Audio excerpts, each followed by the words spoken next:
پوچھا تھا کہ کیا خواتین چلہ کر سکتی ہیں کہ نہیں۔ چلہ اصل میں 40 دن کا کوئی وظیفہ ہوتا ہے کہ جو 40 دن میں کمپلیٹ ہوتا ہے۔ یہ اب کیا وظیفہ ہوتا ہے، یہ مختلف جو روحانی شخصیات ہوتی ہیں وہ اپنے مریدین کو دیتے ہیں، اور اس میں ایک چلہ ایسا ہوتا ہے جو ترک جلالی و جمالی کے ساتھ ہوتا ہے، یعنی جس میں آپ کوئی ترک جلالی کا مطلب ہے کہ کسی کی جان لے کر کچھ حاصل کرنا، کھانا پینا، کوئی غذا وغیرہ، اس کو ترک کرنا ہوتا ہے، لہٰذا اس میں انڈا تک نہیں کھا سکتے ہیں کیونکہ اس انڈے کے اندر بھی ایک جاندار ہوتا ہے، اگر اس کو آپ رکھ لیں تو وہ جاندار مرغی بن جائے گی یا کوئی اور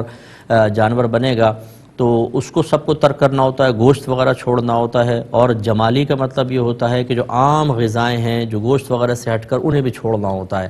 40 دن تک صرف، اور پانی بھی ایسا پینا ہوتا ہے جو کسی کی ملکیت کا نہ ہو، نہر سے بھرا ہوا پانی، اور وہ بھی کوئی نمازی پرہیزگار متقی لا کر دے۔